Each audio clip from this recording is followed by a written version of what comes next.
Today I'm going to give you a brief lowdown on one of my favorite actors in Doctor Who, Miss Jenna Coleman. In 2011, I first listened to Jenna's voice, but it was in a different accent. At first I thought Jenna was from the US of A, but in 2012, I discovered that I was wrong. Jenna was not actually from the US, but from England. That was when I first heard her voice, when she was cast in the role of a character named Clara Oswin Oswald. I learned that although she had passed on after helping the Doctor defeat the Great Intelligence,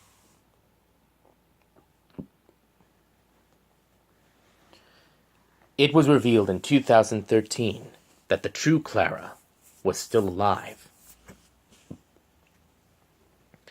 At first, the Doctor disliked Clara because she was impossible, which is why she got the title Impossible Girl.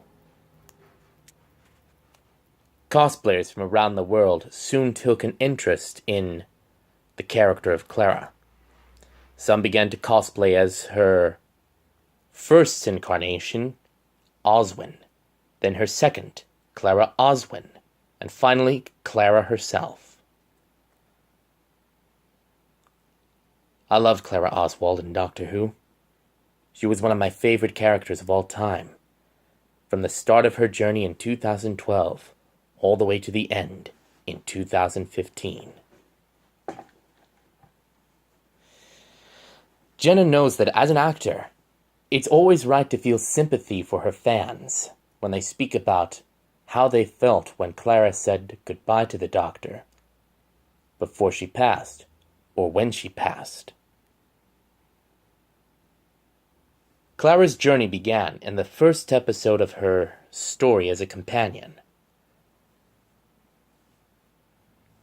After the fall of Clara Oswin, the episode The Bells of St. John depicted Clara's first immediate adventure with the Doctor, defeating the Great Intelligence in modern-day London 2013. The Rings of Akaten depicted Clara's journey to a different planet, the world of Akaten, where together with the Doctor, played by Matt Smith, they destroyed the false god with infinite potential. They went back in time to the 1980s aboard a nuclear submarine used by Soviet Russia during the age of the Cold War. And it was there that she met another one of her first aliens, the Ice Warriors of Mars. In the episode Hyde, she and the Doctor rescued another civilian who was trapped in another dimension, a parallel pocket universe where only the bravest souls would dare to venture.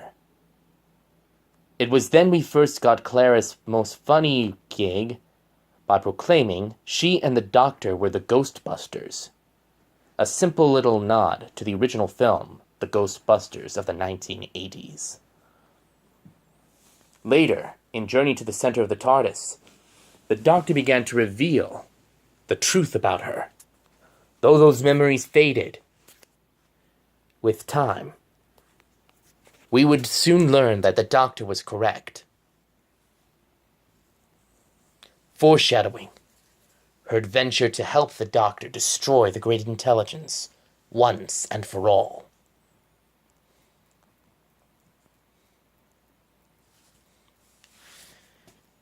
Eventually came the Crimson Horror, where Clara and the Doctor returned to Victorian Age London and destroyed a mad woman trying to bring about great terror. The Nightmare in Silver, Clara and the Doctor battled against the Cybermen. But this time, they were fighting new, upgraded Cybermen. You see, even though the Cybermen want to upgrade others to be like them, they also upgrade themselves. Such is the case when Neil Gaiman wrote that episode.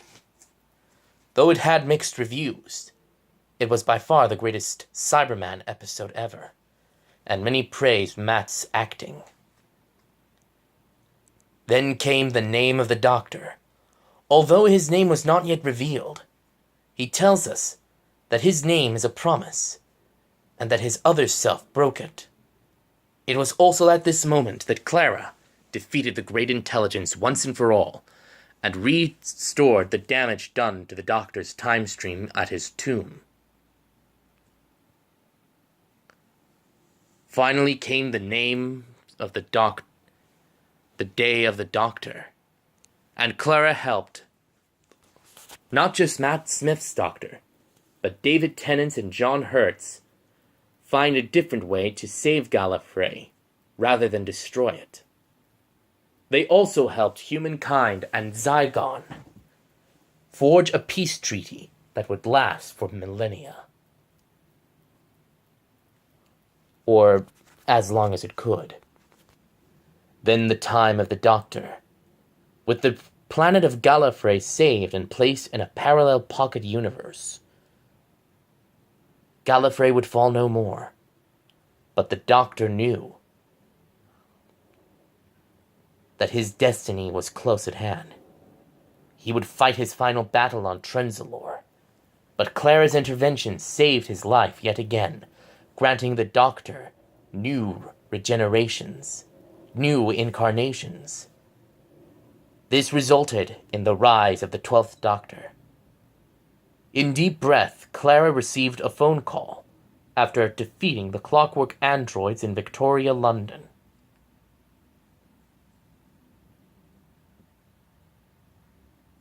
This phone call came from the 11th incarnation, who told Clara that the man he would soon become would be scared, more scared than she would ever be.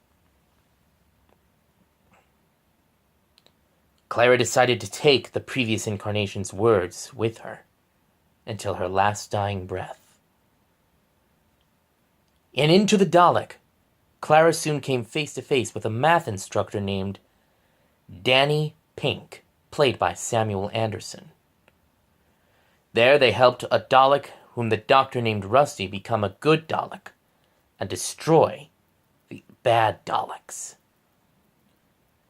Eventually, Clara came to meet one of her heroes, Robin Hood, and they destroyed the Knights and the Sheriff's ambition. And listen, Clara soon spoke the words to the first Doctor, and we soon learned what had transpired. Clara was always with the Doctor since the very beginning, since 1963, watching him and learning. Every echo of her past was with the Doctor. In Time Heist, they saved the Tellers and brought them to a different planet.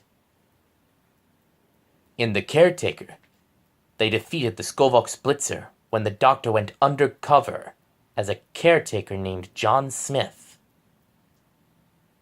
Then the Doctor and Clara got into a heated debacle when he forced Clara to make an impossible decision.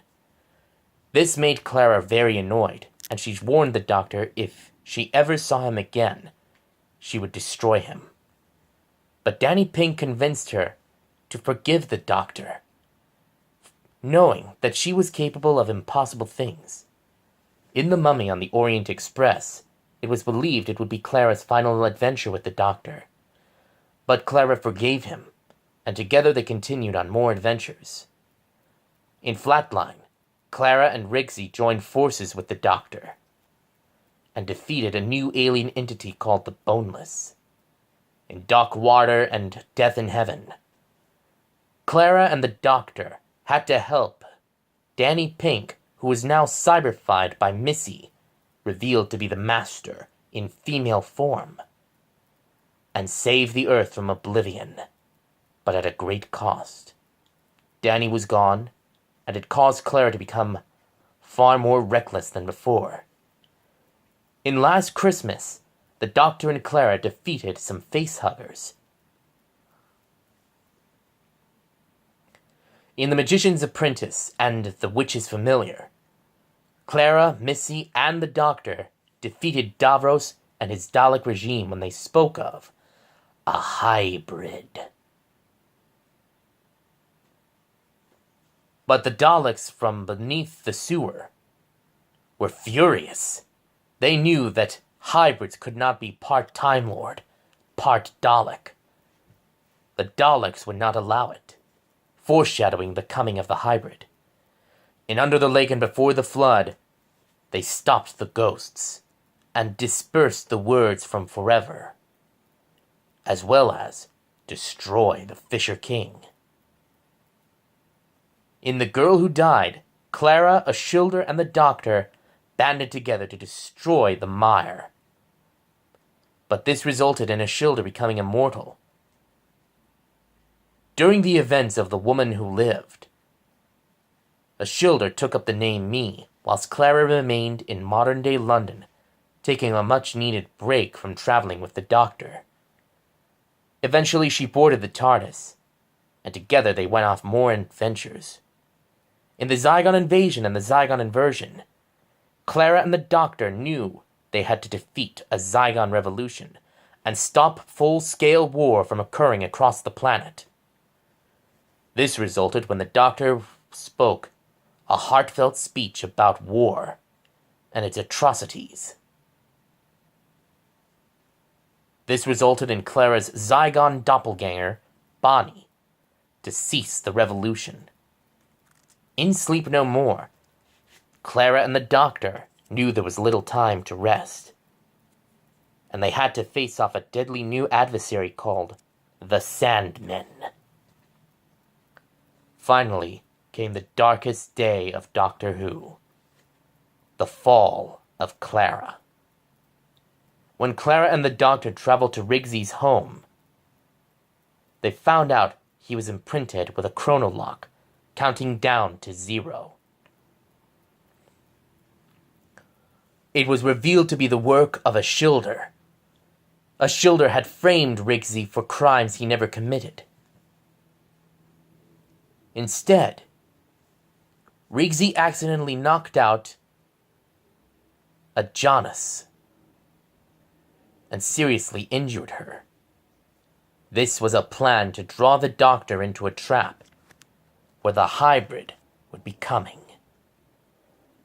In a final act of desperation, Clara took Riggsy's chronolock, but altered the terms of Ashildr's blood contract with the Quantum Shade. Her death was a fixed moment of time. The moment Clara said goodbye to the Doctor, my eyes began to fill with tears. I tried so hard to deny that Clara would be gone forever. When it happened, it was almost before it happened. My heart was crushed when the music began to play. The sad music of Clara's farewell.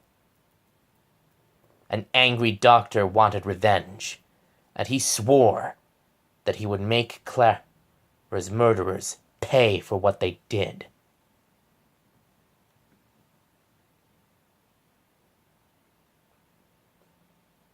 The Doctor was soon trapped inside his own confession dial, and after several attempts of trying to escape, he spoke of the Brothers Grimm and the Shepherd's Boy, and about birds. Finally, after the Doctor burst through after listening to Clara's spirit telling him to get over her passing, the Doctor, with renewed strength, burst through the diamond wall and emerged on the planet Gallifrey. Still angered by Clara's demise, the Doctor branded Rassilon as a villain, telling him to leave Gallifrey and never return. Then the Doctor branded the High Council as traitors, banishing them from Gallifrey forevermore. He ordered them to fly into a supernova and die.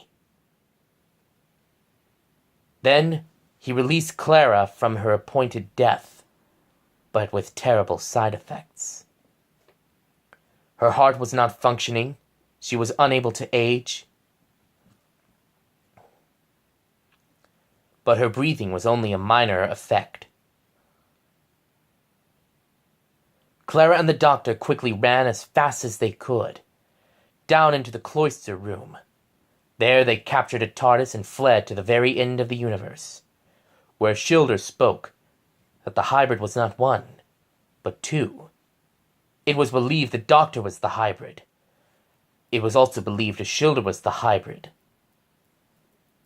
But, to ensure that what would not happen again, the Doctor, by mistake, erased his own memories thanks to Clara's intervention. With Clara's memory erased forever, the Doctor was slowly collapsing.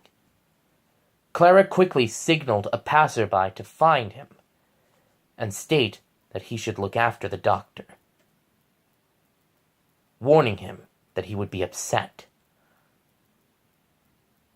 Finally, the Doctor boarded the road vehicle and, with his guitar in hand, met up with Clara, dressed as a waitress, in a local cafe. There the Doctor recounted what had happened on the planet Gallifrey, even though he was unaware of who Clara was. But slowly the memories began to return to him. Memories become songs and stories whenever we forget them. Though the Doctor didn't remember Clara, he was somewhat surprised to see her write words aboard his TARDIS on the chalkboard, right on the very same TARDIS where Riggsy's mural was painted. The words read, "Run, you clever boy, and be a doctor." With renewed determination, the Doctor decided to honor Clara's memory. With a new sonic screwdriver in hand and a new pair of sonic shades, the Doctor began to continue his own adventures, hoping one day someone would stand beside him to defeat their enemies. Clara's story may have ended, but Jenna Coleman knows that she will always remember her time on Doctor Who until the end.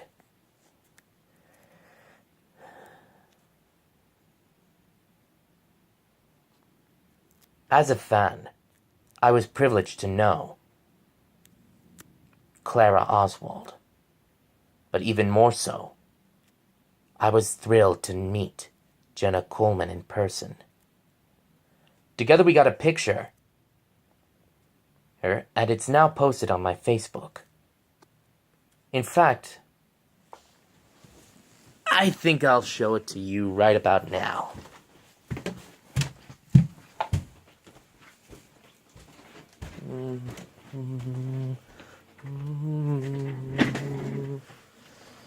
Let me see, where's that picture that Dad had?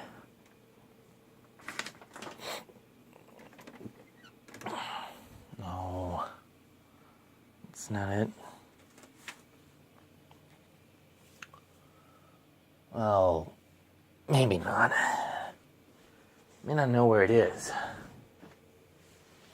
But I do hope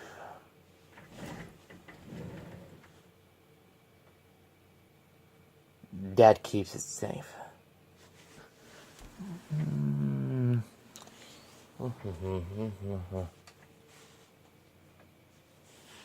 But before I left San Francisco Comic-Con, I went up to Clara's. I met Jenna yet again, this time in the autograph room. And I greeted her like Slipknot's Corey Taylor, who was a big-time fan of Doctor Who. When I said, "Hey, what up?" to Jenna, she responded with, "What up?" I was even surprised that I had taught her a new greeting.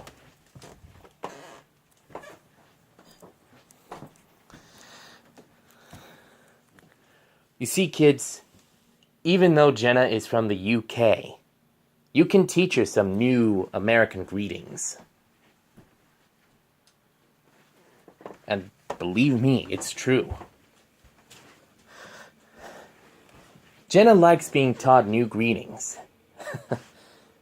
And I'm sure she might even state the words, true dat. But to me, it looked as if Jenna had not even aged one bit. Not even during her time on Doctor Who.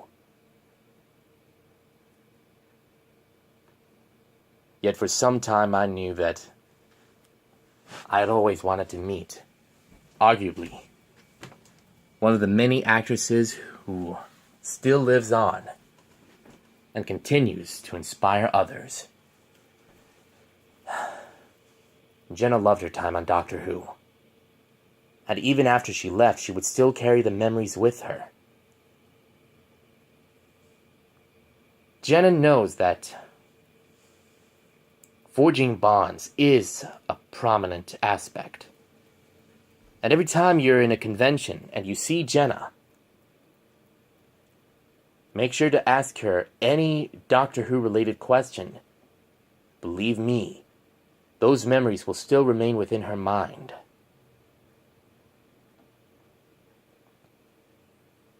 But whatever you do, don't try to get on her nerves. She really does not like people getting on her nerves. Anyway, that may be it from me, so very soon on January the 7th, I will be attending SAC Anime. I might meet Robbie Benson, Richard White, and Paige O'Hara in a panel. But very soon I'll be meeting a couple of other people. Nolan North, Vic Mignogna, Jeremy Lee, Bryce Papenbrook, and Cassandra Lee. Hopefully David Vincent and Michelle Ruff, but if they're busy, I won't disturb them. Anyway. Bye for now.